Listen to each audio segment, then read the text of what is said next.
You're watching King 5 News. So Mark, as you know, this is the time of year we love comfort food.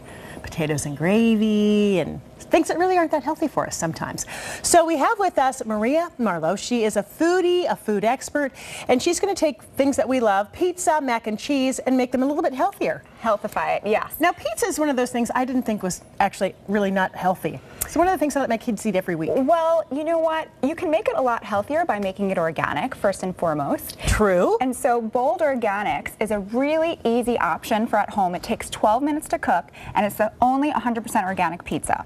They also have gluten-free crust options for people who have to worry about gluten, and they even have dairy-free cheese options as well. Okay. And for the regular versions, the meat is nitrate-free and the cheese is organic, grass-fed. And so you really believe in making it yourself, because that's the one thing, organic really, especially for kids, is a better way to go than processed foods and all that stuff. You avoid pesticides in your fruits and vegetables. You avoid added hormones and antibiotics in your meat and dairy. So look how great that looks. It smells so good, and you can healthify it even more by adding some toppings. Like here we have some spinach, right? You could throw that on. You could add some portobello mushrooms. You know, you can add extra veggie toppings to make it. Kids like to make their own. Yes. So put on some things that they like, right, onto a healthy crust, and they're good to go. Right. That's like a whole meal deal right there. Exactly. Pop it in the oven, you're good to go. Okay, great.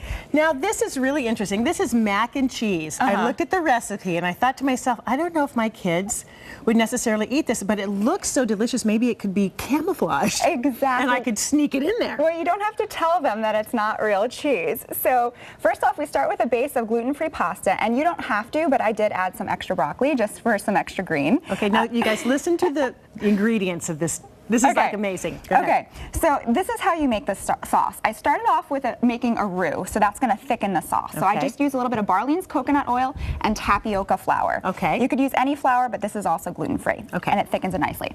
So then you're going to make the roux, and then you're going to add what we have here is sweet potato and almond milk.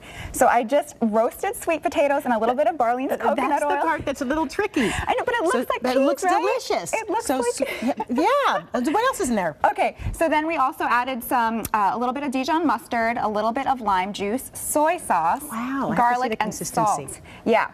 So this it even has the consistency of cheese. Yes, exactly. And the more you let it cook down, it's going to get even thicker. And then you added broccoli. Yes, and I added broccoli. And so this, I just poured the sauce right over the pasta, but you could also bake it. So after you've done this, and can I taste it? Of course you can. Because I'm so curious. Yeah. So I'm not good at faking it. So I'm just, and I love squash, so I'm just curious if my kids would like it. It may be a little, yeah.